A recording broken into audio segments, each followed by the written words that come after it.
Bom dia, irmãos e irmãs ouvintes da FM Padre Cícero, a rádio que educa e evangeliza. Eu sou Péricles Vasconcelos, médico clínico do aparelho digestivo, e o programa Dicas de Saúde aos domingos, promovendo saúde, falando sobre as doenças mais frequentes, as campanhas das diversas sociedades. A mais famosa é aquela de outubro, né? De mama, né? Outubro rosa. Tem também o de próstata, novembro azul. No mês de fevereiro, que estamos chegando ao final, hoje é o último dia do mês, dia 28, diversas campanhas. Entre elas, temos o Fevereiro Roxo sobre fibromialgia e lúpus. Então, essas doenças, que às vezes até se parecem, vai ser bem abordado hoje pelo nosso convidado. É um médico reumatologista, muito conhecido, já era conhecido como médico pela competência e agora conhecido também porque pleiteou ser prefeito do Crato, e realmente é uma pessoa muito querida, né, que eu conheço há muitos anos, sei da sua competência profissional e sei também da sua índole para melhorar a vida do povo, não só a saúde pública, mas também a vida, né, dos que mais sofrem, dos que mais necessitam da ajuda do Estado. Porque o Estado, ele não é para sufocar o povo, o Estado é para ajudar os menos privilegiados, os que mais necessitam. Então, quero apresentar para vocês, quem está já na live da internet, já está vendo ele, e quem está na rádio, eu vou apresentar agora, é o Dr. Aloísio Brasil. Ele é médico, reumatologista e clínica médica. Ele é professor da Universidade Federal do Cariri, a FAMED, em Barbalha, Faculdade de Medicina do Cariri. Ele tem título de especialista em clínica médica, Dr. Aloísio. Dr. Aloísio também tem título de especialista em reumatologia, título de especialista em urgência e emergência. Dr. Aloísio também é especialista em auditoria em saúde, é especialista em saúde da família, em gestão, foi na faculdade... Fundação Getúlio Vargas. Bom dia, doutor Aloísio Brasil. Muito obrigado por ter aceito nosso convite. Você já esteve aqui conosco, não nesse local, né? Era quando a rádio era dentro da igreja. E agora está aqui para falar sobre essa campanha Fevereiro Roxo, fibromialgia e lúpus. Bom dia, doutor Pérez. Muito feliz pelas suas palavras. Nós que trabalhamos juntos na Universidade Federal, temos um ambulatório público, né, em que acompanha toda a região do Cariri, contempla toda essa região de especialidades que são difíceis, né, do acesso à população a pouca quantidade desses especialistas, e nós fazemos um trabalho muito bonito sob a direção do professor Cláudio, o que deixa a gente extremamente lisonjeado por ser hoje um centro de referência e o único centro de referência público de reumatologia no Cariri, né? Então a gente fica feliz, mandar um abraço aqui para o Miller, um bom dia a todos os caririenses, cearenses, sobretudo na minha terra natal, a cidade do Crato. Oh, beleza. Obrigado, doutor Aloísio. Um alô também para todos os ouvintes do Crato, do Juazeiro, de Barbalha, Caririaçu, São Velha, Brejo Santo, Abaiara, enfim, aonde chega a nossa emissora. Portanto, hoje, vocês já estão sabendo, estamos com um especialista aqui em doenças reumáticas, é o chamado reumatologista. Dr. Aloísio, ele vai responder, vai promover essa campanha de conscientização sobre o lúpus, uma doença que não é tão frequente, mas não é tão rara. Muita gente tem e nem sabe que tem. E a fibromialgia, essa é frequente demais. Como tem gente que tem, parece que ele vai já falar, parece dar mais em mulheres do que em homens. Mas vamos falar primeiro sobre o lúpus, porque o lúpus é mais desconhecido do público leigo. Que doença é essa, doutor Aloísio? Lúpus eritematoso sistêmico. Que doença é essa? Doutor Pérez, o lúpus é uma doença autoimune em que há uma desregulação do controle da sua autoimunidade. Você passa a criar anticorpos contra você mesmo. Só que esses anticorpos, eles são destinados para todas as células do organismo, podendo acometer desde o cabelo, né, até a unha. Então, o paciente pode começar com a queda de cabelo importante, pode começar com lesões cutâneas específicas, que são os mais comuns, com manifestações articulares, desde dores até a processo inflamatório mesmo, com padrão de artrite, né? Manifestações cardiológicas, pulmonares, renais, gastrointestinais, ou seja, é uma doença multifatorial, né? Que acomete mais o sexo feminino, e esse fator do sexo feminino é que está principalmente relacionado ao hormônio sexual, né, da mulher, o que é por isso que é mais comum no período desde o início da menstruação até a menopausa, né? Então é mais raro você ter antes da menstruação, né, da menarca, como também geralmente é mais difícil também depois da menopausa, ou a maioria dos pacientes que têm lúpus, que entram na menopausa, geralmente eles entram em remissão da doença. Muito bem, então hoje vamos aprender bastante com um médico especialista reumatologista sobre lúpus, sobre fibromialgia, artrites, artroses, né? Todos os tipos de reumatismo, seja de coluna, seja das juntas, né? Nas articulações. É uma grande oportunidade. E você pode participar, você pode tirar suas dúvidas. Se você tem alguém em casa que tem reumatismo ou você mesmo sofre de algumas dores, você pode tirar suas dúvidas com o nosso convidado, o Dr. Aloísio. Então você telefona 3512-2000, 3512-2000, você faz sua pergunta. É também 3512-2000 o telefone do WhatsApp.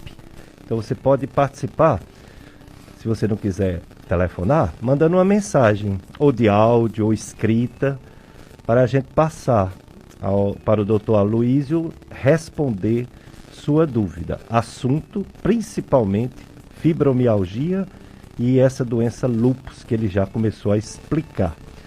Dr. Aloísio, a reumatologia é diferente da ortopedia, né?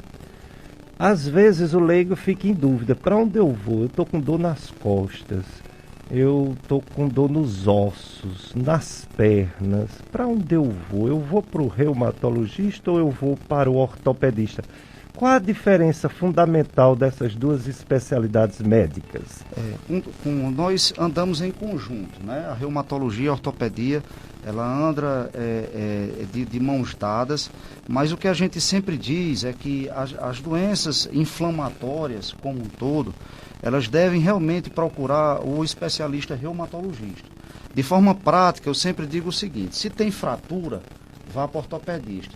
Se tem dor, e uma dor inespecífica, ou principalmente uma dor inflamatória, procurar o reumatologista, porque muitas vezes o paciente, quando vem para o reumato, que é o clínico, né, muitas vezes você já tem uma doença mais avançada, já tem uma doença que poderia ter sido tratada de forma mais intensiva, ou o que a gente define, muitas vezes, até artrite reumatoide hoje, quando você diagnostica na janela, de 3 a 6 meses você pode entrar em remissão total da doença e até levar um processo de cura, né? Então isso é extremamente importante, você dar o diagnóstico precoce para que você tenha hoje um arsenal terapêutico. Eu posso até fazer um adendo, doutor Pérez, que na minha época de faculdade, na nossa época, né, a minha da mais de 20 anos, a reumatologia era muito triste, porque a gente só tinha corticoides, sais de ouro, né, os próprios antimaláricos. Nós não tínhamos um arsenal terapêutico que a gente tem hoje. E os anti-inflamatórios hoje se sabe que muitas vezes faz mais mal do que bem. Perfeitamente, ou seja, basicamente só tinha isso. A gente ia para um ambulatório de reumatologia, só era 4 medicamentos e acabou, não mudava além disso. E de 2000 para cá veio aí a questão dos imunobiológicos, as novas tecnologias terapêuticas, o que é extremamente satisfatória. Você vê um paciente com uma deformidade articular ou um paciente que tem, é jovem, que tem uma lesão articular importante, com alta atividade inflamatória, porque só sabe uma doença dessa quem tem. você tem uma rigidez matinal, que a gente chama, é o paciente que acorda com uma dor, e ele só melhora, pelo menos melhora depois de 1 hora, então você já acordar, que é um dos momentos mais satisfatórios do ser humano, né? E naquele momento despertar, você sentir uma dor que perdura por mais de 1 hora para depois começar a melhorar, e isso todo dia, né? É uma situação extremamente de qualidade de vida péssima, né? Assim como enseja nesses pacientes um padrão de depressão, esses pacientes com doenças autoimunes crônicas, né? Geralmente também tão associada à fibromialgia. Portanto, acho que foi extremamente feliz esse tema abordado pelo senhor, doutor Pérez, porque a fibromialgia está extremamente relacionada com doença crônica, né? Então, aqueles pacientes que geralmente são retardados no tratamento ou que não têm boa resposta, esses pacientes também cursam com um processo de dor crônica que pode estar relacionado à fibromialgia. Muito bem, então você está ouvindo, é o Dr. Aloysio Brasil, é ele mesmo, está aqui conosco para tirar suas dúvidas sobre as doenças reumáticas, principalmente o tema, né, fibromialgia e lúpus. Para quem está ligando o rádio agora ou nos vendo agora na live da internet, Rádio Padre FM Padre Cícero 104,5. Aí você participa mandando sua pergunta. O doutor Aloysio, ele é clínico, ele é reumatologista, ele também tem título de especialista em urgência e emergência médica, ele é especialista em auditoria em saúde e é especialista em saúde da família. E gentilmente aceitou nosso convite para falar sobre essa campanha Fevereiro Roxo, lúpus e fibromialgia. A paróquia Nossa Senhora de Fátima, no bairro Pimenta, no Crato, está com a campanha de arrecadação de mantimentos, alimentos não perecíveis, produtos de higiene pessoal, produtos de limpeza e máscaras. Entregar as doações no salão paroquial de segunda a sexta, 14 às 18 horas, e aos domingos, 8 da manhã, 5 da tarde, 7 da noite. Certo? Paróquia Nossa Senhora de Fátima, Cratinho de açúcar, como diz Luiz Gonzaga, né? E o doutor Aloysio é cratense, é natural do Crato? Natural do Crato, Cratinho de Açúcar. Nasci no dia 31 de dezembro de 74, o último cratense deste ano, né? Com quase 6 quilos. Mamãe sofreu muito. 6 quilos, meu Deus! Pois é, aqui, ó. E eu sou aqui de Juazeiro, sou de Juazeiro do Norte, né? Passei uma temporada fora, mas voltei em 1989, graças a Deus. Muito feliz, nossa região Cariri, um oásis, né? Com certeza. Uma seca nos rodeia por todos os lugares. E aqui a gente tem uma sobrevivência razoável e não sofre tanto, sofre, claro. Mas não tanto quanto outras regiões do sertão, né, caririense. Nós que tivemos a oportunidade, nós somos obrigados a morar fora durante muitos anos, né? É verdade. Naquela época só tinha faculdade de medicina nas capitais, mas toda a vida que a gente estava lá fora, a vontade de voltar era muito grande. E tenho certeza que a mesma forma como o senhor, a gente de certa forma aliciado para morar fora, chamado para trabalhar em outro serviço, em outros estados, até mesmo no exterior, mas a vontade dessa terrinha aqui é um negócio que não tem dinheiro que pague para a qualidade de vida que nós temos aqui. É verdade. Aqui, por ser distante das capitais, houve um desenvolvimento natural, um desenvolvimento, vamos dizer assim, oportuno, necessário, e sem outra maneira de cresceu pela necessidade e também pelo turismo religioso, né, maravilhoso do Padre Cícero Romão Batista. Sintoniza a FM Padre Cícero 104.5 a partir do dia 14 de fevereiro, já começou o Som do Brasil, 2 horas. É com o meu amigo, compadre Tony Santos. Aliás, o Tony Santos, no seu site clubesintonia.com, grava os nossos programas e disponibiliza para quem quiser assistir em outro momento. Quem não está com tempo agora, ou porque acordou tarde, ou quer mostrar o programa para outra pessoa, então não só o Tony Santos disponibiliza, como temos nossas redes sociais no YouTube, Gastroclínica Vasconcelos, em podcast, e também o podcast Dicas de Saúde, fica os programas disponibilizados e agora a live, né? A live, se você conseguir gravar a tempo, se não houver nenhum problema técnico, você fica também com o programa para assistir, reassistir, quantas vezes quiser. Vamos ao nosso primeiro bloco de apoio cultural. Mila Anastácio, nosso escudeiro aqui, forte, firme, operando áudio, operando som. Só não opera a gente, né? Mas opera os eletrônicos. E vai apresentar nossos apoiadores. Depois a gente volta com mais. Doutor Aloísio, reumatologista.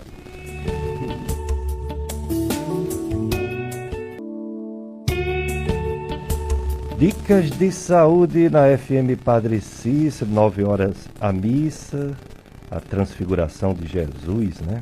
Fantástica essa passagem do Evangelho. E estamos aqui com o doutor Aloísio Brasil. Ele é médico reumatologista, veio falar sobre a campanha Fevereiro Roxo, lúpus e fibromialgia. Já tem perguntas para o doutor Aloísio, mas eu queria fazer a seguinte pergunta antes de passar para os ouvintes.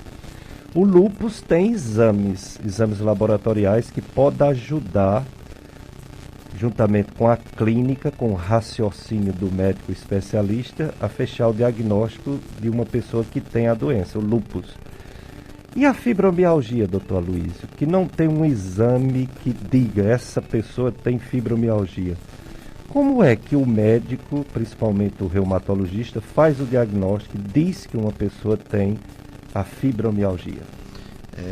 Excelente pergunta, professor Pélix. Primeiro aqui, mandar um abraço aqui para várias pessoas que estão acompanhando aqui de Exu, né, Pernambuco, até do Piauí aqui, pessoas que estão entrando, que aqui nossa região, como é uma região que atende aos outros estados, a gente aqui atende gente da Bahia, gente de Pernambuco, do Piauí, da Paraíba, né? Alagoas, mandar um abraço aqui para a dona Francisca, mãe aqui de minha amiga Jeane, né, que ela faz parte da Associação dos Fibromialgicos do estado do Ceará, né, que também aqui mandando aqui um abraço aqui para ela. Assim, exames laboratoriais são situações muito complexas, né, principalmente no dia de hoje. Nós temos que ter muito cuidado com a metodologia daquele exame. Muitos profissionais, infelizmente, não estudam a metodologia do exame específico, até para poder você criticar aquele exame. Porque o diagnóstico clínico, né, a clínica, ela é primordial, né? Então, os exames, eles são, já se chama, exames complementares.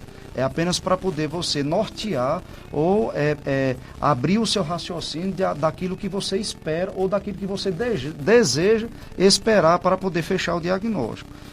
Em relação à fibromialgia, é uma doença reumatológica que leva a pessoa a dores crônicas difusas, né, que estão relacionadas principalmente com o distúrbio do sono, né, fadiga, em que o diagnóstico ele é clínico, não há necessidade de nenhum exame laboratorial para você definir o diagnóstico. Os primeiros critérios, né, até 1990, ninguém sabia que doença, qual era a doença que levava a dor em todo o corpo, né? Não existia um critério de diagnóstico específico. Então, em 1990 vieram os critérios de classificação. Então veja que esses critérios foi de classificá-lo como fibromialgico, mas não tinha uma determinação que você estava diagnosticando fibromialgia.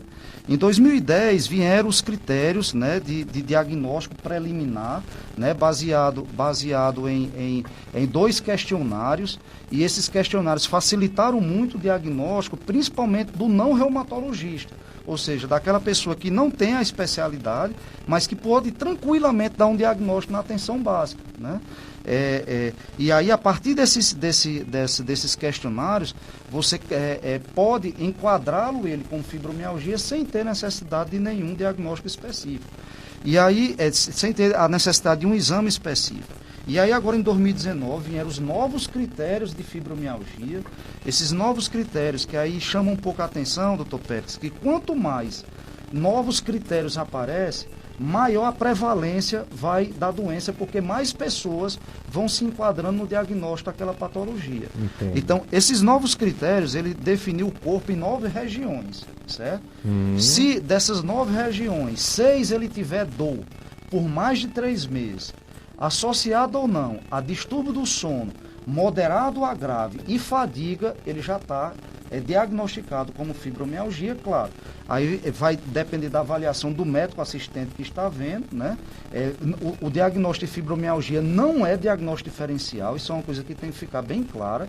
Você pode até fazer exames laboratoriais ou exames de imagem de acompanhamento, mas o diagnóstico é puramente clínico, né? Então, parte da experiência do profissional, parte realmente da vivência daquele médico neste sentido, haja vista que hoje nós temos 3 critérios para diagnosticar esses pacientes. Então, uma vez sendo diagnosticada, você já tem que iniciar o tratamento do paciente, porque são pacientes que têm uma qualidade de vida ruim, são pacientes que têm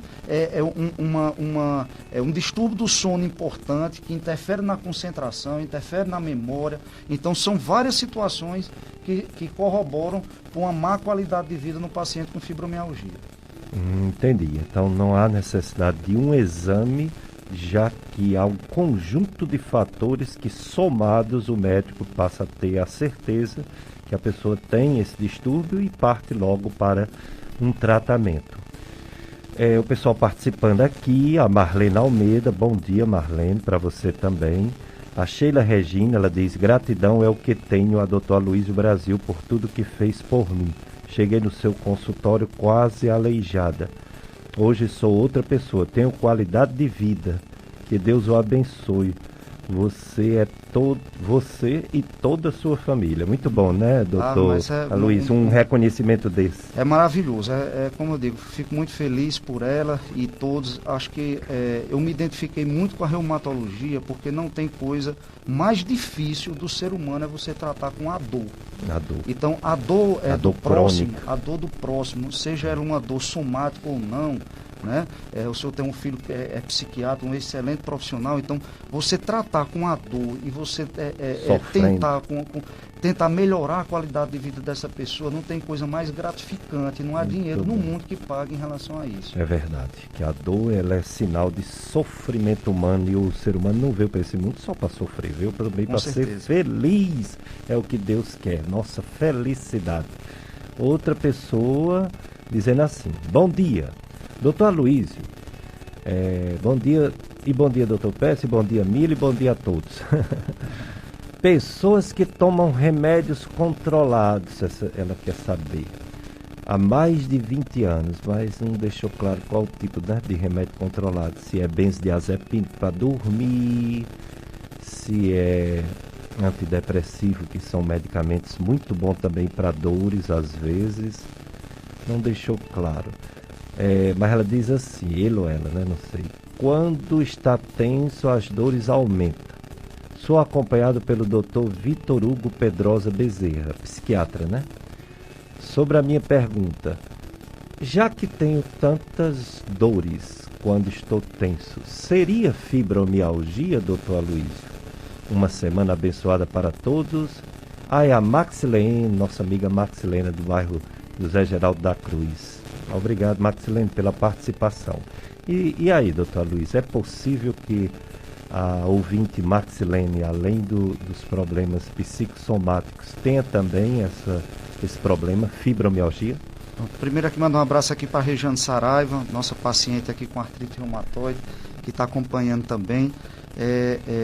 Até voltando à pergunta que você falou anterior em relação ao diagnóstico de fibromialgia, veja que os critérios e a evolução da medicina está sendo tão rápido, doutor Pérez, que hoje é questionável até o exame físico da fibromialgia.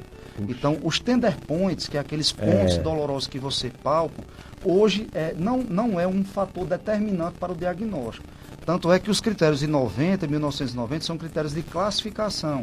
E esses pontos dolorosos vai depender, primeiro, de quem palpa, né? Segundo, a maioria, mais de 50% dos pacientes com fibromialgia tem menos de 11 tender points. Então, esses pacientes ficavam sem um diagnóstico, né? Porque não preencheu esse critério, né? Então, hoje, o exame físico, ele também não está sendo mais um fator preponderante para o diagnóstico de fibromialgia.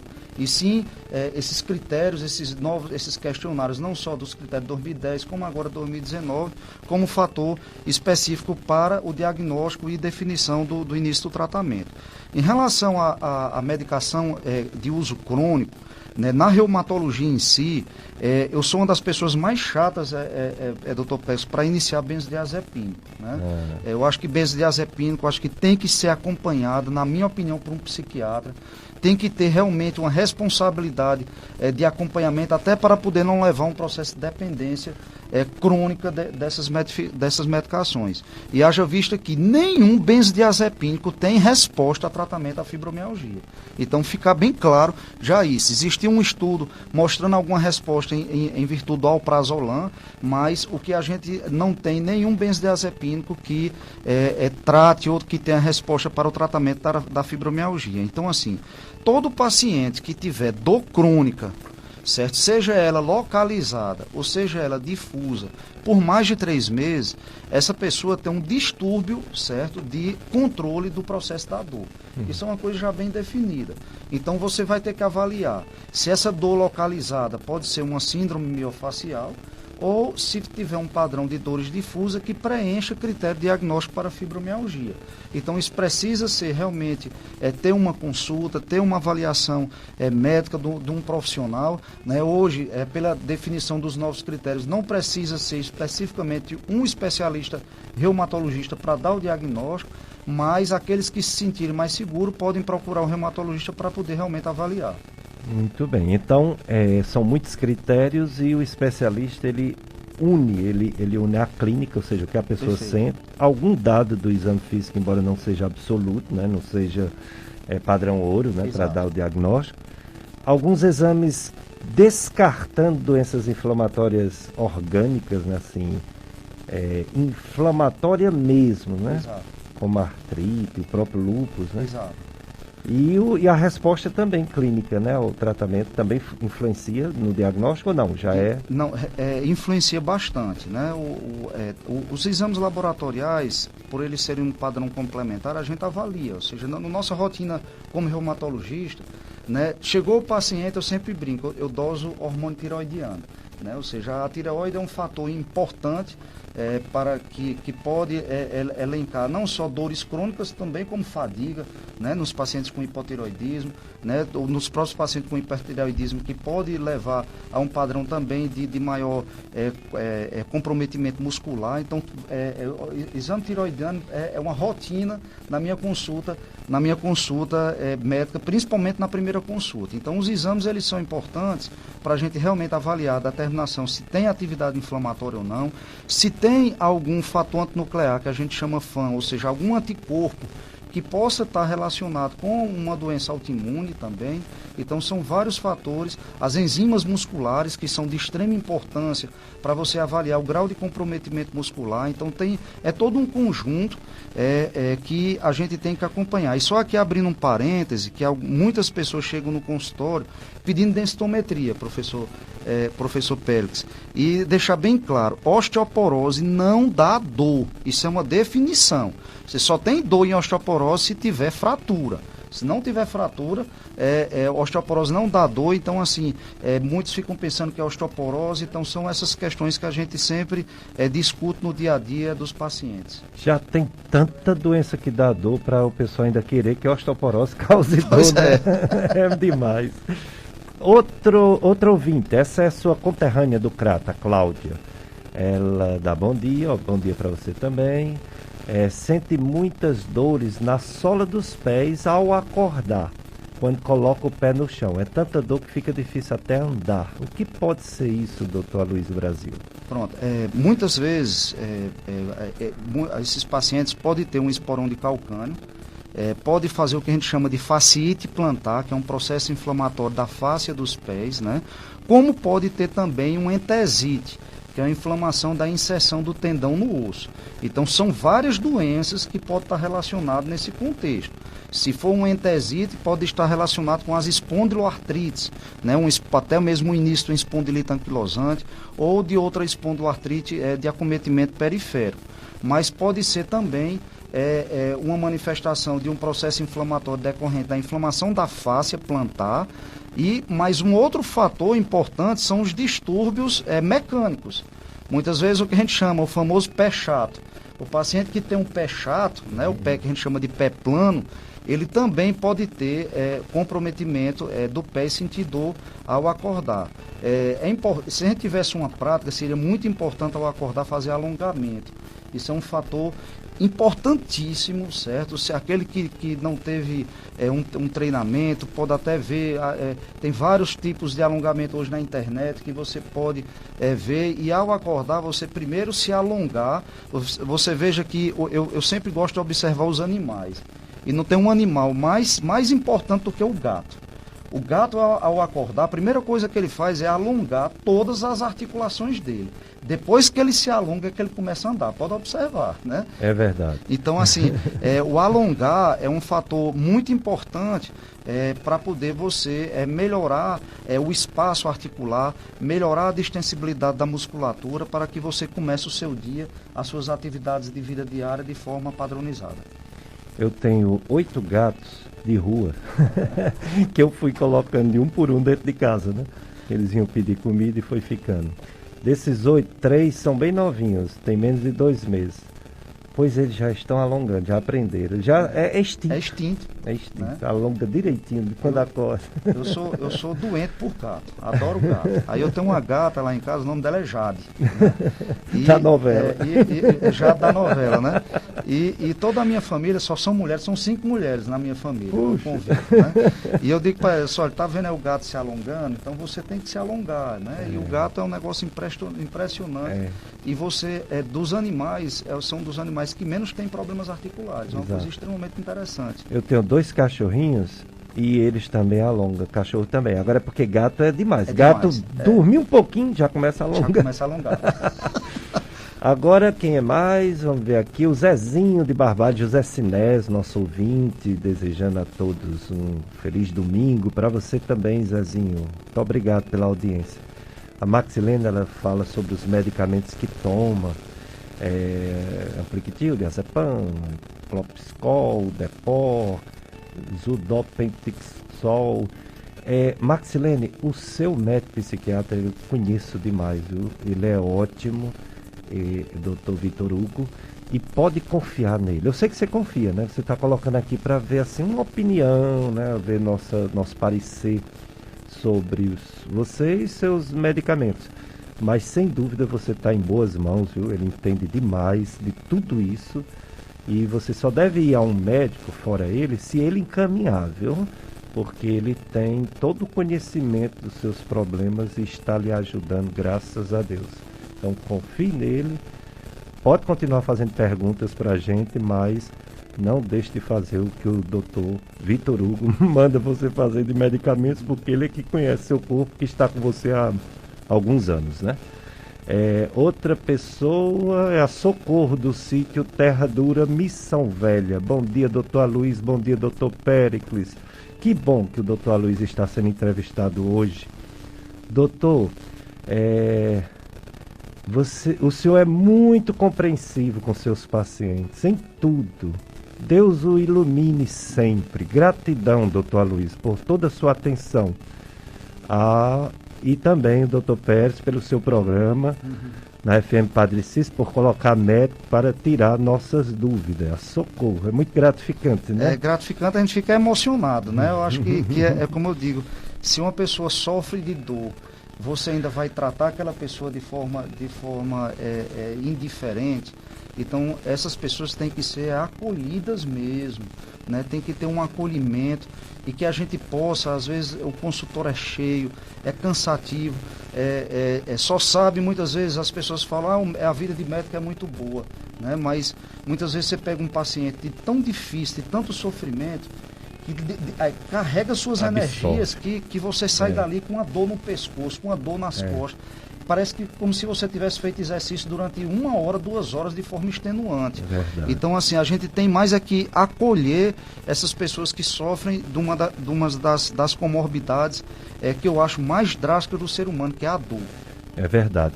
Doutor Luiz, essas doenças, tanto o lúpus quanto a fibromialgia, ela tem a característica de ser coisas antigas, crônicas, que não tem uma cura total, não é isso? E eu pergunto assim, qual é a base, quais são os pilares do tratamento da fibromialgia? É o tratamento da dor e a atividade física, ou tem mais alguma novidade sobre tratamento da fibromialgia? Pronto, perfeito, professor Périx. O tratamento da fibromialgia hoje é baseado em 3 pilares. E esses 3 pilares têm que estar muito bem sedimentados no contexto total. O principal pilar, e aqui eu quero chamar bem a atenção, porque muitas vezes as pessoas ficam muito na questão da dependência do medicamento, né? Mas o principal pilar hoje é a atividade física, certo? Se você pode estar tomando o melhor remédio para a fibromialgia, se não fizer atividade física, não melhora. E eu sempre digo isso a meus pacientes. Eu brinco com eles, olha, eu trato fibromialgia conforme o freguês, né? Então, assim, nosso intuito é deixar com a melhor qualidade de vida, com o menor processo de dor, ou totalmente assintomático. Esse é o nosso desejo. Mas ele também tem que nos ajudar. E a atividade física que a gente passou a vida todinha na faculdade, nos estudos, mostrando que aumentava a endorfina, aumentava situações que entravam no controle da dor, isso não caiu por terra, né? Ou seja, na fibra nervosa, onde você tem fibras ascendentes dolorosas e as fibras motoras, é exatamente por causa das fibras motoras que fazem com que ocorra um bloqueio ali nas fibras sensitivas ascendentes da dor. Então, a atividade física ela é crucial. Qual a melhor atividade física? Aquela que melhor satisfaz o paciente. Então, se inicialmente ela está com muita dor, atividade sem impacto, a própria hidroginástica, a natação, à medida que vai melhorando, eu sempre estimulo a fazer fortalecimento muscular, principalmente nas mulheres de terceira idade. Claro, com todos os cuidados, com a avaliação se tem algum risco, se tem uma osteoporose, se tem um risco importante de fratura, para poder fazer o acompanhamento. O segundo pilar, professor Périx, é o tratamento medicamentoso. O tratamento medicamentoso é baseado em 2 situações, ou antidepressivo, ou anticonvulsivantes, ou os 2, certo? Então, muitas pessoas dizem, olha, eu estou com fibromialgia e não estou com depressão. Eu estou com fibromialgia e não tenho convulsão. Você vai passar um remédio para epilepsia para mim? Na verdade, quem tem fibromialgia tem uma desregulação de neurotransmissores que exacerbam o processo da dor. Então, quando você utiliza um antidepressivo, é para poder atuar em determinados receptores que ajudam no controle, né? Então, dos antidepressivos, hoje nós temos uma limitação muito grande daqueles que têm efeito para tratamento da fibromialgia. Hoje, o que há de mais recente é o seguinte, nós só temos 3 grupos. Os triciclos, que é a amitriptilina, nortriptilina, os inibidores da recaptação da serotonina, que só tem fluoxetina, nenhum dos outros responde, e melhor para o pior vem duloxetina, venlafaxina e desvenlafaxina, praticamente sem resposta para a fibromialgia. Então o tratamento ele pode ser apenas de um medicamento ou associado. O que a gente faz muito você pode utilizar a duloxetina com amitriptilina, você pode fazer isso, certo? E você pode utilizar muito o triciclo amitriptilina com a fluoxetina. É o que a gente utiliza muito no SUS, porque tem essa medicação, são medicações baratas, disponíveis pelo SUS, e uma coisa interessante, os trabalhos mostraram que para fibromialgia, fluoxetina é de 40 para 80 miligramas. Se for abaixo de 40, não tem efeito. Então, assim, a fluoxetina tem apenas um grande problema, a meu ver, e aí eu vou pedir a sua ajuda agora como essa inter-relação, porque a fluoxetina que tem no SUS, ou a fluoxetina que tem na maioria, são em cápsula. E quando toma a cápsula, geralmente ela rompe no esôfago, dando uma esofagite, inclusive uma dor precordial fora do comum, né? Então, assim, se a gente tivesse a oportunidade de ter a fluoxetina em comprimido, que só tem uma marca, que eu não vou falar por questões éticas, mas, assim, quando eu utilizo, professor Pérez, a fluoxetina, sempre oriento para tomar na hora do almoço, tomar o remédio com um pouquinho de água e já almoçar para empurrar esse remédio lá para baixo. Porque a cápsula, às vezes, é tão fina que a quantidade de pacientes que deixam de tomar fluoxetina por causa do rompimento levando a esse processo é terrível. né? E é uma medicação fantástica no controle da dor, e geralmente são pessoas que têm distúrbios de alimentação ou bulimia, né? Ou até mesmo anorexia, e a fluoxetina pode ajudar bastante a diminuir realmente o apetite desses pacientes. Em relação aos anticonvulsivantes, nós só temos dois, pregabalina e gabapentina. A pregabalina ela é bem melhor, né? É uma droga mais recente, né? E com menos efeitos colaterais relativo à gabapentina. Infelizmente nós não temos no SUS. Algumas prefeituras hoje estão adotando, que eu acho extremamente importante, a liberação da pregabalina. Não é mais um remédio caro, né? Um remédio de certa forma que é caro para a população em geral, mas para a prefeitura poderia comprar tranquilamente, né? E nos Estados Unidos ele já começa com a dose de 300, podendo chegar a 600 miligramas. E aqui por questões financeiras, e a gente observou que até paciente com 50, 75 miligramas às vezes tem uma melhora com a pregabalina. Então assim, vai depender muito do tratamento clínico ou tratamento medicamentoso de cada paciente. Então, ou a gente faz um antidepressivo, ou um anticonvulsivante, ou os dois, ou se aqueles pacientes têm também um distúrbio de transtorno do humor, desde ansiedade, irritabilidade ou depressão, a gente pode também fazer um tratamento único ou combinado com um antidepressivo. Do ponto de vista do terceiro pilar, aí é o que a gente chama de terapia cognitivo-comportamental. Então, essas terapias cognitivo-comportamental, ou acompanhada com um psiquiatra, ou com um psicólogo, ou um psicopedagogo, é de extrema importância, porque vários trabalhos mostram que essas pessoas com dores na vida adulta têm geralmente traumas de infância ou traumas anteriores, que precisam ser trabalhados do ponto de vista psíquico.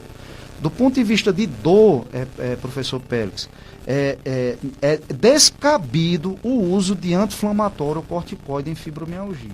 Você só deve fazer analgesia. E a analgesia é baseada em dipirona ou paracetamol em dose terapêutica.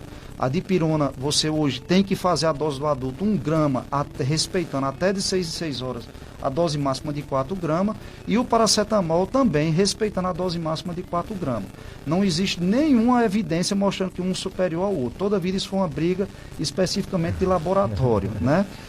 Em relação às outras drogas analgésicas, você pode lançar a mão da codeína, principalmente associada a paracetamol, mas eu particularmente, professor Pérez, gosto muito do tramadol, porque o tramadol ele age no receptor opioide da dor aguda. Sim. E ele age também como inibidor da recaptação de noradrenalina, serotonina, principalmente noradrenalina, ajudando na dor crônica. Então, eu utilizo muito essa medicação também como um fator preponderante do tratamento da dor. E você pode lançar a mão também da associação de tramadol com paracetamol, o que também é outro fator importante.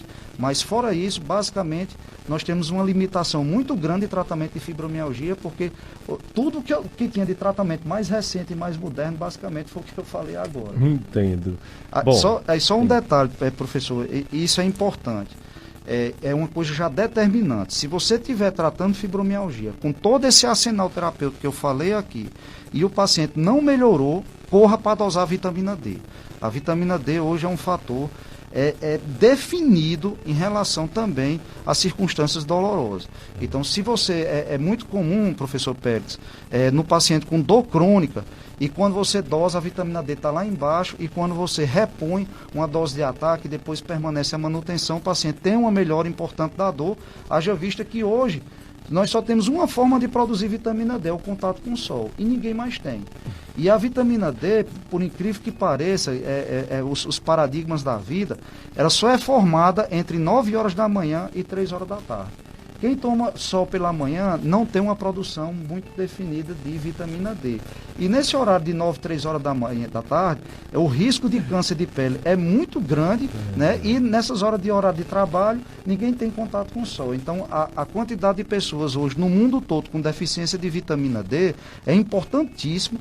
E assim, a vitamina D, ela age não só na dor do fibromialgico, como também ela age no controle de doença autoimune. Então, quem tem artrite reumatoide, quem tem lúpus, que tem a vitamina D controlada, geralmente ela tem uma maior estabilidade da doença de base dela. Muito bem, muitas informações sobre medicação, depois a gente faz um comentário sobre a fluoxetina. Mila, vamos ao nosso apoio cultural, depois a gente volta com mais Dr. Aloísio, reumatologia. Dicas de saúde na sua FM Padre Cícero. Estou com o doutor Aloísio, ele é médico reumatologista, falando de fibromialgia, falando de lúpus, falando das doenças reumáticas, que são muitas. A gente envelhece naturalmente, né? A coluna vai envelhecendo, vai desgastando, e é um pouco mais precoce quem está acima do peso, e é mais precoce quando tem casos familiares, etc. Então, as doenças articulares e as doenças de coluna, elas são comuns demais. Então, precisamos de ajuda para diagnosticar, e essa ajuda vem principalmente do especialista, que é o reumatologista. Como essa especialidade é importante e necessária. Como eu sofria no tempo que não tinha reumatologista no Cariri, que eu tinha que estudar essas coisas, eu sou do tempo da hidroxicloroquina, que eu passava para lúpus, que ainda se usa, né? Até hoje. Ainda hoje é a droga de escolha para lúpus, né?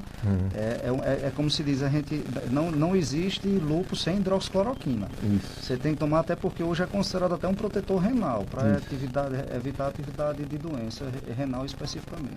Esse tempo não era hidroxicloroquina, era cloroquina mesmo. Cloroquina mesmo. Eu mandava o pessoal ir para o oftalmologista, os que podiam, os que não podiam, eu arriscava usar. É verdade. E muito tranquilo, nunca tive problema, nem com a cloroquina, quanto mais com a hidroxicloroquina, né? Isso chamou muita atenção agora no período da pandemia. Exato. Né? Foi uma das discussões, inclusive eu encaminhei um parecer para as 3 sociedades e para a própria Associação Médica Brasileira, porque você utilizando hidroxicloroquina e cloroquina na dose recomendada por quilo de peso, o risco de efeitos colaterais hoje são mínimos. Tanto é que, se você utilizar hidroxicloroquina na dose realmente recomendada, só existe comprometimento ocular com 5 anos. Então, essa questão de você pedir avaliação anual não existe mais. Você só vai pedir avaliação anual depois de 5 anos do uso do antimalário. Aí você pede anual para hidroxicloroquina e semestral para cloroquina, né? Então, agora no período da pandemia, por exemplo, infelizmente, na Amazônia, né, em Manaus, foi feito um trabalho com a dose cavalada de cloroquina com índice de mortalidade altíssima, que foi uma das coisas que cancelou os estudos nos Estados Unidos. Né? Então, assim, é aquela coisa, todo medicamento que você respeita, o que está na bula, o que está nos estudos, é muito difícil você realmente cometer um erro ou cometer um efeito colateral grave diante da medicação em si. Doutor Aloísio, a hidroxicloroquina ainda não, vamos dizer assim, comprovou sua eficácia, né, na Covid-19, principalmente para evitar. É uma doença virótica, evitar a gente sabe que é só vacina mesmo. E nos casos clínicos ela é usada porque a gente não tem outra droga, não tem outra medicação. É usado também ivermectina, é usado tantas substâncias. Agora a colchicina, né, que é uma droga também da sua área, está sendo testado. Agora tem um medicamento muito promissor para casos graves, que eu estava vendo um trabalho científico e finalmente, além dos corticoides, que pode fazer a diferença entre a vida e a morte nos casos graves, também uma droga, que eu até anotei aqui que o nome é comprido, essas medicações biológicas, esses medicamentos à base de anti-TNF, né? A gente utiliza na gastroenterologia para doenças inflamatórias intestinais, que é a retocolite ulcerativa e principalmente a doença de Crohn. Aí tem essa substância aqui que está dando um resultado promissor nos casos graves da Covid-19. Tocilizumab. Fala um pouco sua experiência. Essa medicação existe aqui no Brasil? É cara? Como é? Essa medicação ela é cara. Salvo engano, ela é em torno de R$4.000. Ela pode ser subcutânea ou endovenosa. Agora no Covid, ela está sendo utilizada de forma endovenosa. A dose é 8 miligramas por quilo. A gente utiliza muito na reumatologia, nos pacientes com artrite reumatoide, que são refratários a anti-TNF, é um dos mecanismos de você utilizar. Ela é um inibidor de interleucina 6, né? E assim, é uma situação que realmente os trabalhos iniciais mostraram excelente resposta, né? Mas até na avaliação, eu leio muito a ferramenta do UpToDate, que traz todas as meta-análises e estudos referentes no mundo todo para as patologias em gerais, né, não é um fator predominante para a indicação da medicação, né? Aqui no Brasil nós vamos ter uma situação extremamente complexa, porque ela não tem liberação nem na ANS, a ANS libera para artrite reumatoide especificamente, então inúmeros pacientes tomando Actenra, que é o tocilizumab, mas também no SUS não vai ter condições de tratar essas pessoas. Então, assim, eu sempre digo da seguinte maneira: todo estudo preliminar a gente tem que olhar com bons olhos, mas muito bons olhos mesmo, não só pelo lado do bem como do mal, né? Então, nem sempre aqueles resultados iniciais mostram realmente que tem uma eficácia específica, né? Vai depender de um N, de uma grande quantidade que vai ser feita novamente. Aqui no Crato, a gente recentemente utilizou tocilizumab para um paciente com Covid, uma pessoa de condições financeiras que teve condições de comprar. Então, a depender da quantidade de ampolas, pode dar aí de 7 a 10 mil reais a aplicação da medicação, que está totalmente fora do padrão da população como um todo. Muito bem, então chegando às perguntas para o Dr. Aloísio. A Maria do Crato, ela gostaria de saber se ter dormência nas mãos e nos antebraços durante a noite, com os dedos até travando, pode ser fibromialgia, Dr. Aloísio? Pronto, mandar aqui também um abraço para a Cléa, dona Cléa, mãe de Priscila, que é uma paciente com esclerodermia, uma fisioterapeuta de uma formação fantástica, e ela teve até no consultório ontem, e ela tem uma psicose por exercício físico. Eu digo, deixa só, você tem que fazer exercício, mas não do jeito seu e da sua mãe. A mãe dela é crossfiteira, vamos dizer assim, eu acho que só em olhar para ela já fica cansado dos exercícios dela, né? Então assim, em relação à pergunta novamente, professor, sim, das dormências. Dormências, né? Mãos, pronto. Antebraço, dedos travados à noite. Pronto. Todo paciente com fibromialgia, quer dizer, a maioria dos pacientes com fibromialgia apresentam manifestações que a gente chama de parestesias. Ela pode ser uma monoparesia, uma monoparestesia num membro, ou nos 2 membros, ou nos 4 membros.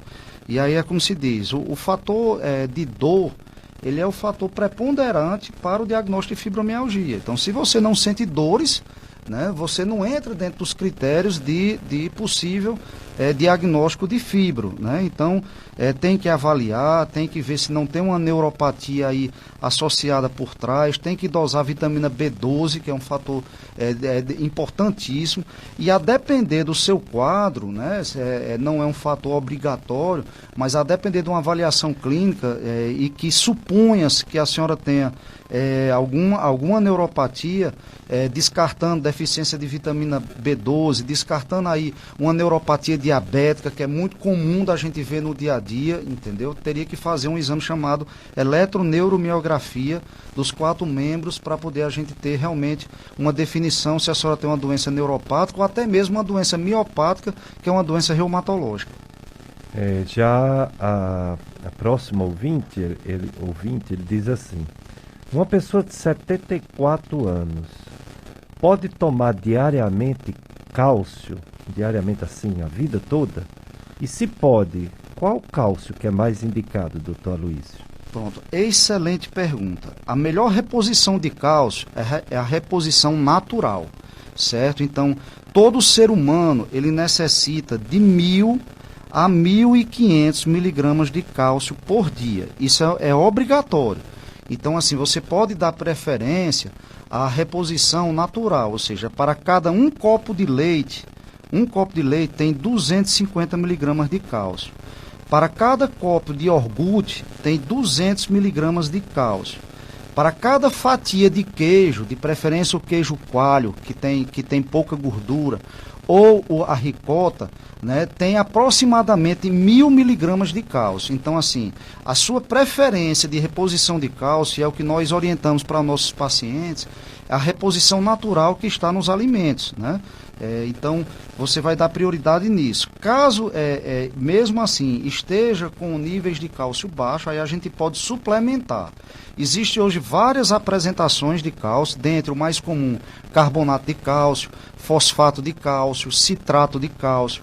Então, tem que ter também um acompanhamento, né? Até porque a reposição exagerada de cálcio pode levar a cálculo renal. Naqueles pacientes que já têm cálculo renal específico, você pode lançar a mão do citrato, que tem uma probabilidade de fazer cálculo muito baixa, né? E aí você pode repor. Mas eu acredito que o mais importante é o cálcio alimentar, da alimentação diária do dia a dia. Doutor Luiz, além do cálcio, a vitamina D também pode dar cálculo renal usado excessivamente, não é isso? Pronto. A vitamina D, ele é um fator hoje preponderante que eu sou a favor que todas as pessoas utilizem. Eu tomo vitamina D toda semana. Né? Você pode fazer diário ou semanal. A vitamina D também obrigatória é de você ter de 800 a 1.000 unidades dia. Você pode tomar diário ou fazer o cálculo da semana. No próprio UpToDate, ele fez um estudo interessante mostrando que se você repor, salvo engano, até 100.000 unidades por hora, não leva a hipervitaminose, certo? Porém é o seguinte, quando você for repor uma vitamina D ou que você já tem um predisposto a cálculo renal, o ideal é você dosar o cálcio urinário de 24 horas. Então, o cálcio urinário de 24 horas é de 2 a 4 miligramas por quilo. Se você estiver ultrapassando isso daí, o ideal é diminuir a dose da vitamina D para não precipitar um cálculo renal. Mas assim, dentro de um contexto geral, a reposição da vitamina D não leva a um risco específico. Mas você tem que sempre acompanhar passo a passo. Até porque você dosar a urina de 24 horas não tem cobertura no plano de saúde e também é um exame chato. Você colher a urina de 24 horas para poder você fazer esse exame. Mas naqueles pacientes ou existem vários estudos mostrando que doses altas de vitamina D ele tem uma boa resposta na doença autoimune ou nas doenças linfoproliferativas e até mesmo neoplásicas. Então tem pessoas que estão tomando 5 a 10 mil unidades por dia, ou pessoas que tomam 50 mil unidades por semana continuamente. Essas pessoas são obrigatórias a fazer o cálcio urinário de 24 horas pelo risco de cálculo renal. Já outro ouvinte diz assim, minha mãe já fez uma aplicação com o doutor Aloísio porque ela estava com a falta de líquido no braço. Mas ultimamente ela vem sentindo muita dor no mesmo braço. O que pode fazer, ela impede que ela faça as coisas, né? Ela faz uso do Alenia, que é um antialérgico, né? E que o senhor pode fazer para ajudar? Seria repetir a aplicação? Ela fala muito sobre o senhor, se deve voltar para o senhor, a mãe da ouvinte, né? A Neide, ela é de Caririaçu e o nome da mãe é Francisca. Tem mais. Neide de Caririaçu diz que a mãe dela toma Centrum com zinco e sempre que ela toma alivia a dor. Ela deve continuar tomando essa medicação sem parar? Pois é, o Centrum, geralmente o Centrum Mulher é um complexo vitamínico, né? Na verdade só uma coincidência que ela está tomando um complexo vitamínico que está melhorando da dor.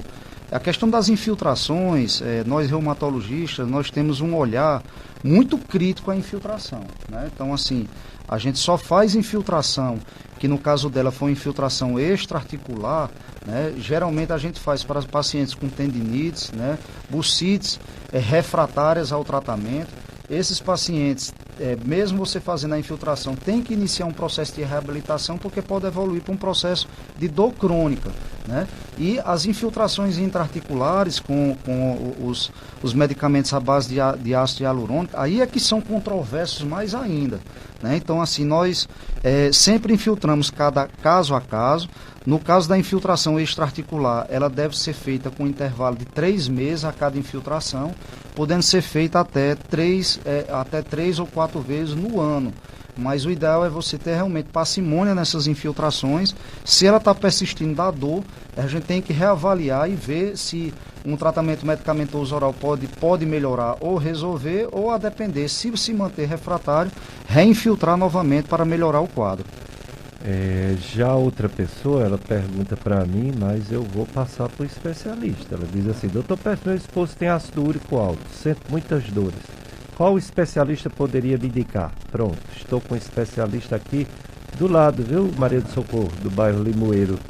Doutor Aloísio, ácido úrico classicamente dá a doença chamada gota, que começa com uma crise de dor à noite, no dedão do pé e vai subindo.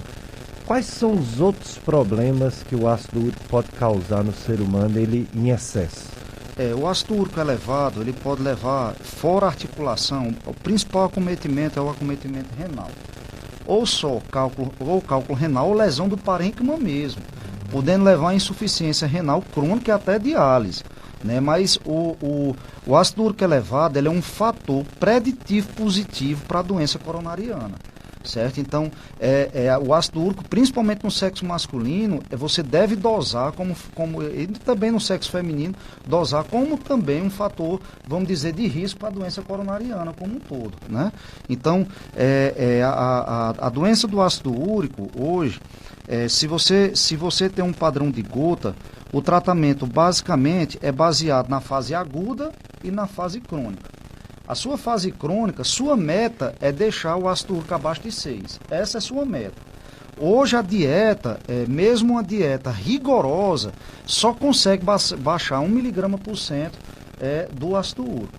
Então você tem que tratar a droga ainda. Infelizmente no Brasil nós só temos ainda o halopurinol, o que nos deixa muito limitado, porque é uma droga que, se tiver um comprometimento renal, você não pode fazer, principalmente com clearance de creatina abaixo de 20, não dá para se fazer de forma nenhuma, né?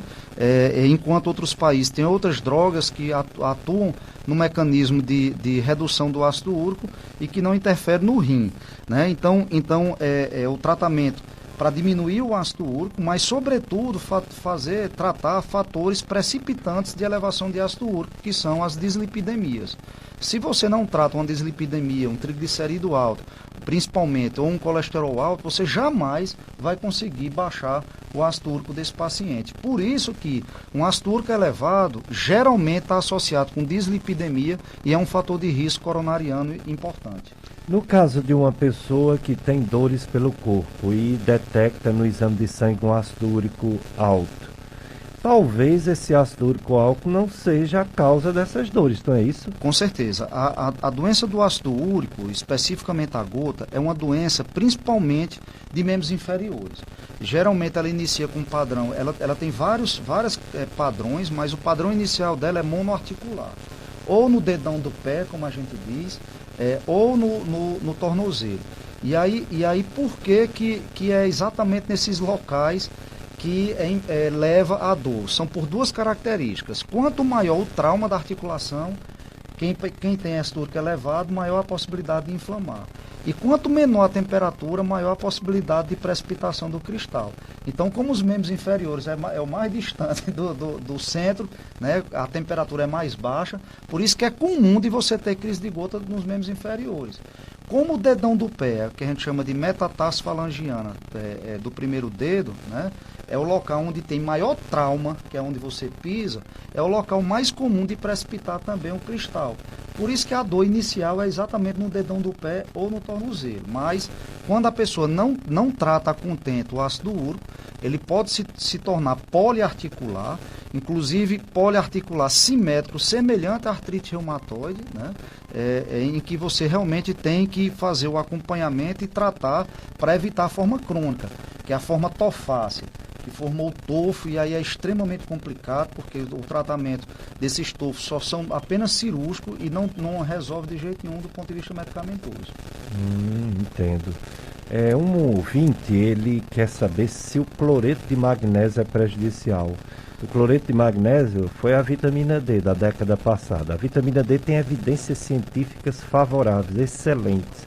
O cloreto de magnésio, doutor Aloísio, ele também tem evidências científicas para se usar continuamente ou ainda não? Olha, o magnésio foi uma excelente pergunta. O magnésio, ele atua num receptor, que é um receptor relacionado ao processo da dor. Mas assim, é muito difícil, a não ser que você esteja em inanição, que a pessoa tenha hipomagnesemia. Então assim, eu particularmente não prescrevo magnésio para ninguém. Muitas pessoas tomam, né? Meu sogro que tem osteoartrite, ele toma diariamente, ele diz que melhora. Mas é aquela circunstância, ele age no receptor da dor, mas a reposição de magnésio específico não tem nenhuma evidência científica que você vai melhorar da dor, a não ser que você esteja num processo de desnutrição, num processo de hipomagnesemia que justifica a reposição. Muito bem. Embora existe na minha área, né, o inibidor da bomba de prótons, o omeprazol, o pantoprazol, são medicamentos seguros que em alguns casos é preciso usar a vida toda, mas em alguns casos pode baixar o magnésio, pode baixar o cálcio, o ferro, a vitamina D. Exato. E aí realmente pode dar até convulsão por deficiência de magnésio, né? A gente tem que ter cuidado. Quanto à fluoxetina, eu falei para você aqui em off, que eu prescrevi muito por causa da época que foi lançado a fluoxetina com o nome Prozac, a pílula da felicidade. Realmente muitos médicos influenciados por isso. O medicamento é excelente, talvez não seja a pílula da felicidade, mas que tira sofrimento, e isso ajuda, né, a ser mais feliz, porque com dor a gente não consegue ser plenamente feliz. As questões digestivas com fluoxetina eu considero bem incomum, não é comum. Muito pelo contrário, eu gosto de passar para dispepsia funcional, que é a famosa gastrite nervosa, com um bom resultado mesmo. Embora a amitriptilina é superior. Mas a amitriptilina, ela é anticolinérgica, ela constipa, causa prisão de ventre, se tomar em dose alta. Olho seco.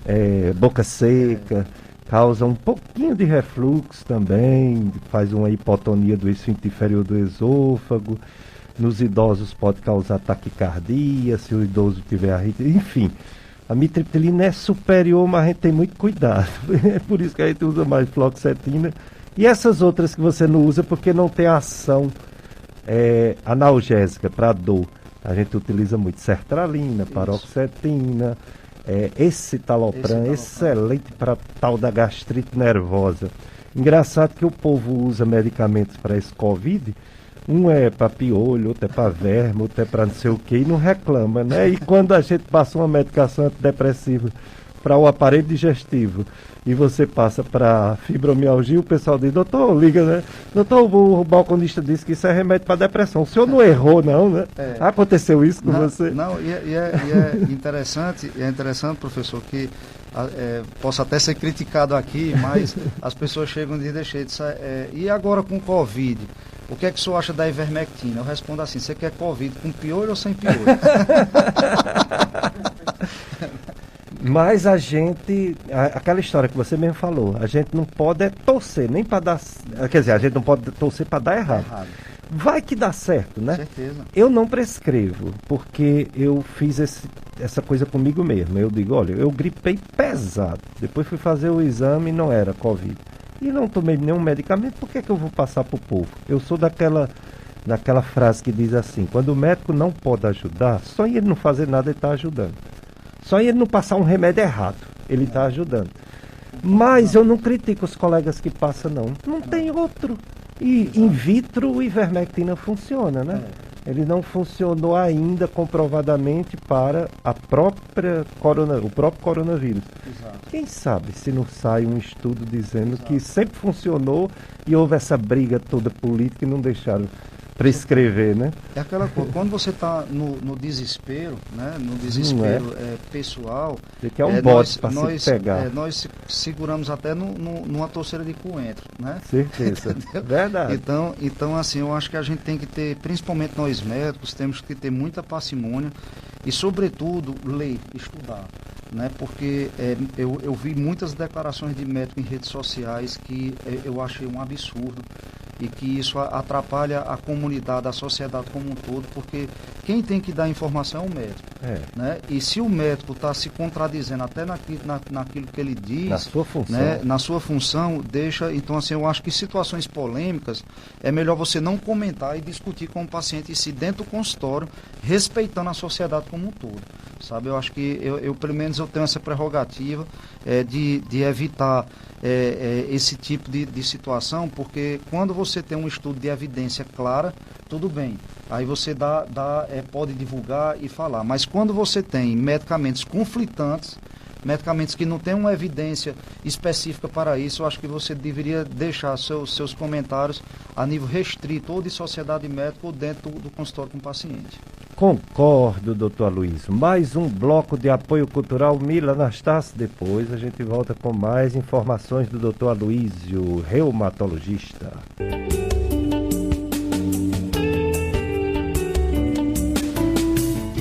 Dicas de saúde hoje com o doutor Aloysio, médico reumatologista, falando sobre o fevereiro roxo, fibromialgia e lúpus.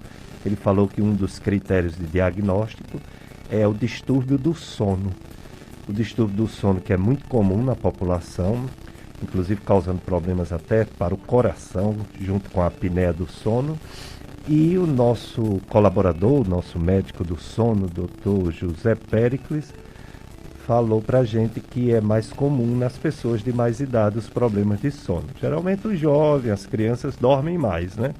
Então vamos ouvir o Dr. José Péricles, psiquiatra, médico do sono, falando sobre distúrbio de sono, dificuldade de dormir, principalmente nos idosos. Bem, pessoal, eu me chamo Péricles, sou médico do sono. À medida que vamos ganhando experiência com a nossa idade, o nosso sono vai se modificando. Quando somos bebezinhos e crianças, dormimos mais do que 10 horas por noite.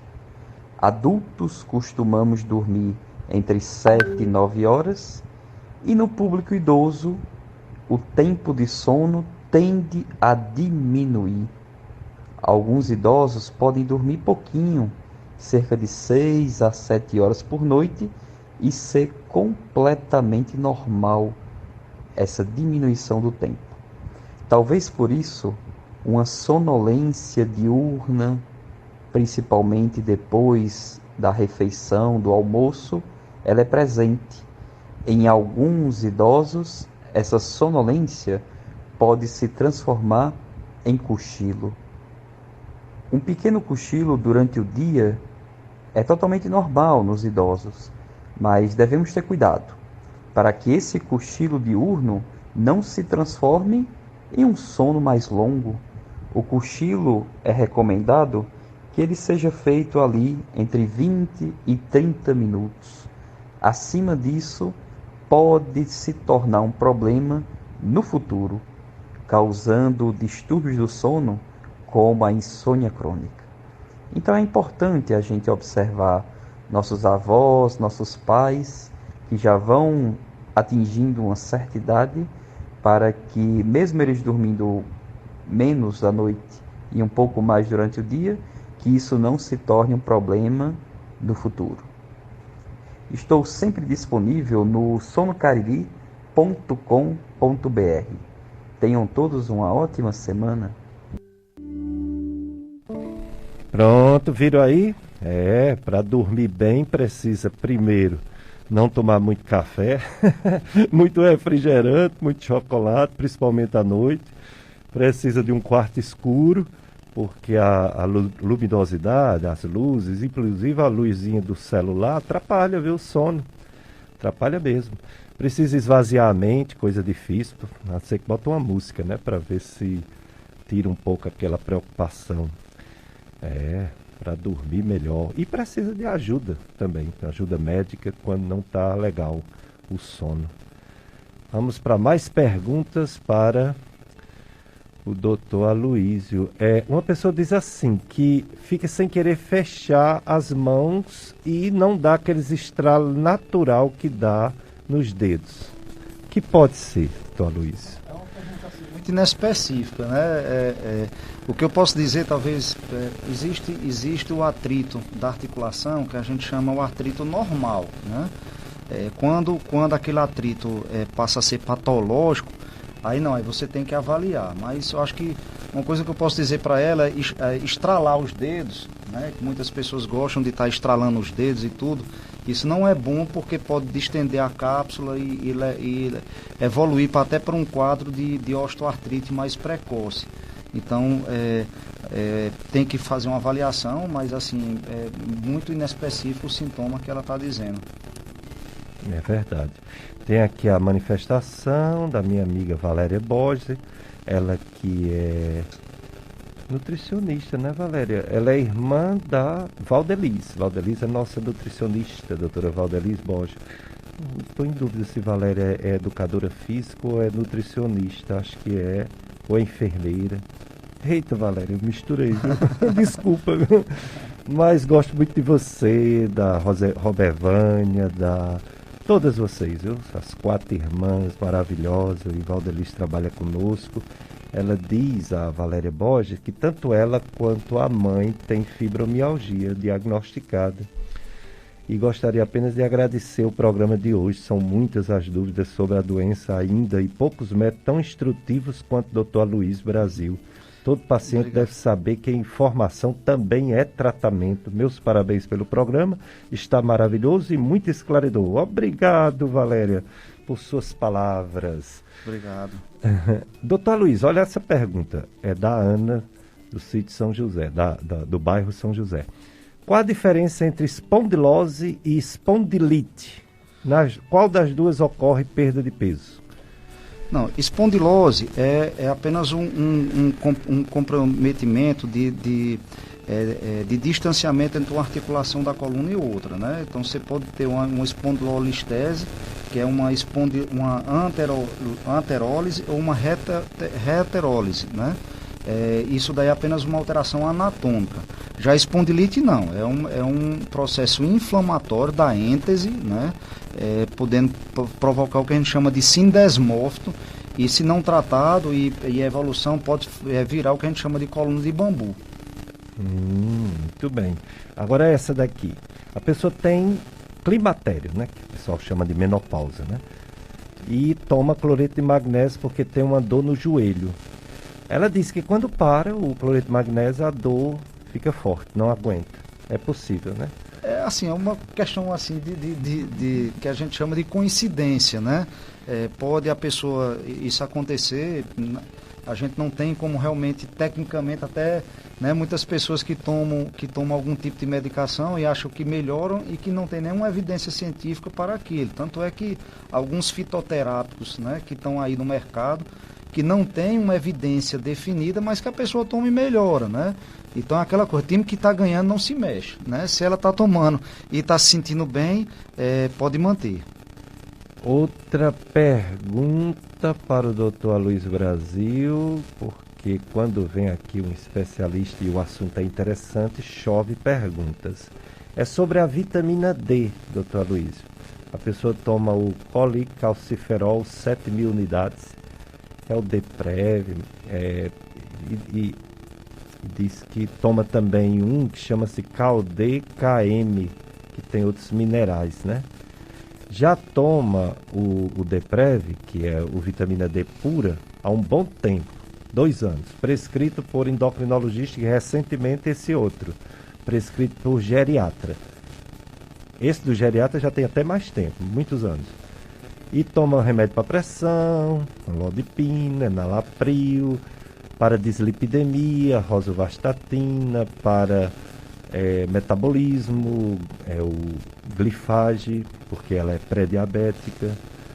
A pergunta é, KD, né? KD e Deprev, repõe cálcio e vitamina D e E que ela necessita? Ela fala também. E a interação medicamentosa entre essas duas medicações pode acontecer problema? Ela agradece pelo carinho e atenção que apresentamos esse programa de excelente qualidade e de muita necessidade pública e humanitária. Aguarda a resposta, é a Cecília Bezerra, nossa amiga, dona Cecília. Doutor Aloysio, tem algum problema tomar? Já que tem um pouquinho, ela fala que toma a vitamina D pura, né? Há 2 anos, já tomava antes esse polivitamínico, né? Certo. Não tem problema nenhum, né? A questão, como eu falei, o ideal é de você repor o cálcio alimentar, né? Eu particularmente só reponho o cálcio oral para aqueles pacientes que têm realmente ou a deficiência do cálcio ou que não tem uma alimentação que complemente. Então eu suplemento para dar 1.000 a 1.500 miligramas de cálcio. Essa modalidade KM, que é magnésio com potássio, é uma modalidade que alguns estudos mostrando pelo risco de calcificação das artérias aorta, coronária, mas não tem nenhuma evidência que o cálcio complementar, seja ele por qualquer outra estrutura, possa precipitar nas artérias do coração. Então são medicamentos caros, né? Que não tem uma evidência específica, mas não tem também nenhuma contraindicação. É um dos melhores medicamentos né, nessa reposição KM que pode realmente melhorar. Tá certo? A outra pergunta, doutor Luiz, é muito interessante, porque é sua área e a minha área. A minha área, que é gastroenterologia, pega também intestino, se mistura com a sua em uma determinada situação. E um ouvinte perguntou sobre isso. Perguntou até de uma forma bem interessante. Assim, artrite reumática, aí não diz exatamente qual é, né? Artrite pode ser tantas, né? Pode causar doença de Crohn ou é ao contrário? A doença de Crohn pode causar uma artrite? Uma excelente pergunta. Na verdade, as doenças autoimunes, elas se autocomplementam, né? Então, assim, eu tenho muitos pacientes, agora mesmo eu estava conversando com o Dr. Prex, um paciente em comum, né, que tem, muitas vezes começa com uma manifestação intestinal e depois vai para uma manifestação articular. Outros pacientes que começam com a manifestação articular e evoluem para a manifestação inflamatória intestinal. E assim, outros que são situações que são pacientes que a gente chama de artrite reumatoide soronegativa. Por que soronegativa? Porque tem um fator reumatoide negativo, tem um anti-CCP negativo, né? E você vai tratando e em um momento se surpreende com uma manifestação cutânea, que é uma psoríase. E aí passa a ser, na verdade, uma artrite psoriásica que veio a desencadear a manifestação cutânea bem a posterior. Então, assim, as doenças autoimunes, elas se confluem, né? Muitas vezes a gente, nesse caso em si, que eu conversando um caso extremamente raro de um paciente do crato, a gente pode até classificar, às vezes, um paciente como doença autoimune idiopática. A gente sabe que ela tem uma doença autoimune, mas que ela não preencheu critérios para uma doença específica, mas que tem uma doença autoimune de base. A outra pergunta, o doutor Luiz falou sobre os alimentos ricos em cálcio, que o melhor suplemento é o próprio alimento, né? Mas quando não é suficiente, ele adiciona o cálcio. A pessoa quer saber sobre o ovo. Tem uma boa quantidade de cálcio ou não? Tem sim. O ovo é um excelente suplemento, né? Os mitos do ovo em relação até à gema caiu por terra, né? Então a pessoa pode realmente fazer essa reposição também de cálcio com complemento com ovo. E vamos ter cuidado, pessoal. O coronavírus, nós estamos na pior fase desde quando começou essa pandemia. Os casos no Brasil todo estão aí, os números. E não é mais diferente aqui no Cariri. Foi diferente, estávamos bem, mas infelizmente essa segunda onda também chegou por aqui. Chegou primeiro em Fortaleza, como a primeira onda, né? Chegou primeiro em Fortaleza, demorou um pouco, quase 2 meses para chegar aqui, mas chegou. Então vamos ter cuidado. Ontem mesmo a média subiu de casos morte dia no Brasil todo, subiu para 1.180 mortes por dia. É muito triste isso, né? Semana passada era 1.052, houve um aumento de 12%. E casos novos, por dia, a média, 52.910. Semana passada era 46.643, quer dizer, aumentou 13% de uma semana para outra. No Ceará também aumentou um pouco. E no Juazeiro nós tivemos a notificação, ontem não saiu o boletim, o boletim de Juazeiro, mas a gente sabe que em uma semana faleceram 4 pessoas. Semana passada foram 2, quer dizer, aumentou um pouco. A questão dos casos novos foram 33 essa semana. Semana passada foi 21, quer dizer, aumentou também uns 48%. E internações aumentou também. Semana passada era uma média de 29, mais ou menos, internações. Aliás, desculpa, 40 internações, 35 internações, aumentou para 45. Quer dizer, aumentou 29%. Portanto, aumentou internações, aumentou casos, infelizmente até mortes. Vamos ter cuidado. A vacina, chegaram mais vacinas, mas a gente sabe que é uma coisa devagar, o mundo todo querendo comprar vacina e não vamos ter essa pressa toda. Vamos deixar a Anvisa estudar bem todas as vacinas novas, essas que foram liberadas são seguras, mas até um certo ponto, né? Segura em quem tomou, né? Em quem tomou e não teve nada, mas agora que vai ser muita gente tomando, é que a gente vai saber os resultados. Mas não quero colocar medo nas pessoas, pois as vacinas é nossa esperança de melhorar esse quadro. E o Brasil já vacinou, o pessoal está reclamando que está lento, não sei o quê, mas já foi vacinado mais de 8 milhões de brasileiros. Mesmo número de Israel, mais de 8 milhões. A diferença é que Israel, 8 milhões já passou da metade da população. E aqui, agora que deu 4%. 4% da população brasileira. Exato.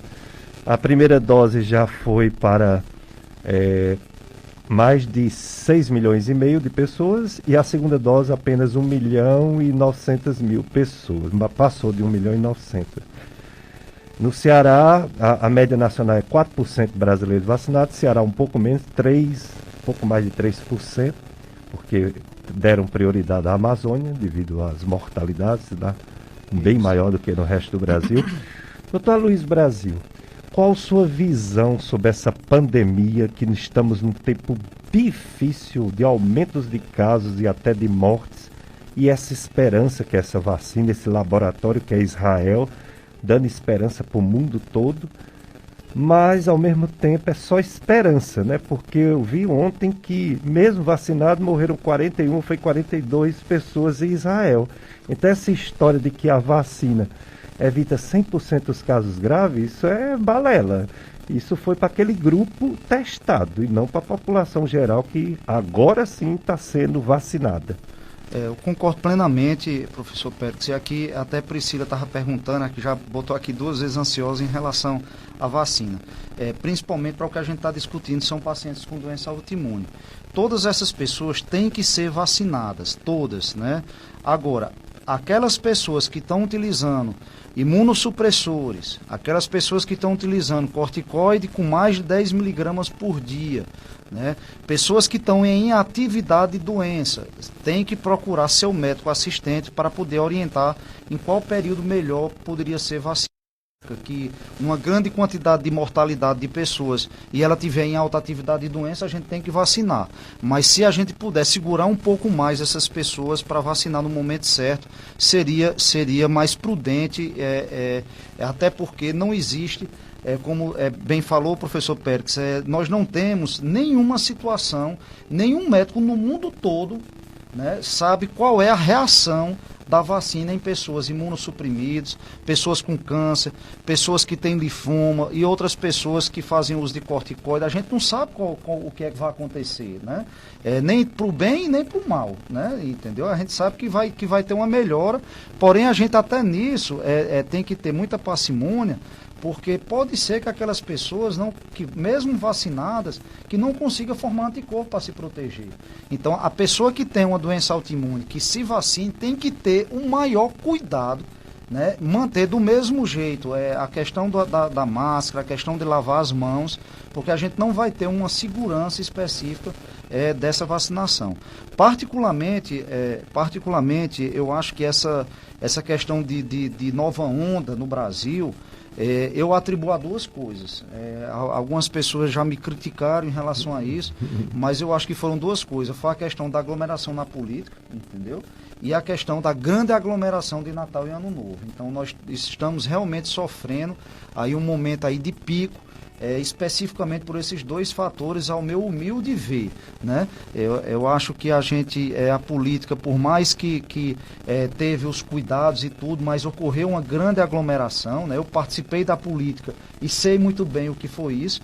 Eu não sei nem explicar o porquê que até hoje não peguei Covid ainda. Eu até brinco. Passar por uma política e não pegar Covid, e ser médico e ter atendido inúmeras pessoas e não pegar Covid é uma dádiva de Deus, né? E ainda não fui nem vacinado, professor Pérez, ainda, por não estar na linha de frente, né? Apesar de agora a gente estar retornando às atividades na universidade e a gente está na lista de vacinado e o senhor inclusive fez a primeira dose. Então, assim, todas essas pessoas com doença autoimune têm que ser vacinadas, né? Elas vão fazer parte também de prioridades por serem enquadradas com comorbidades, entendeu? Mas, assim, aquelas pessoas que tiverem em alta atividade de doença, que não estiverem em remissão, que estiver usando corticoide, que estiverem utilizando drogas que a gente chama que bloqueiam o linfócito B, principalmente rituximab,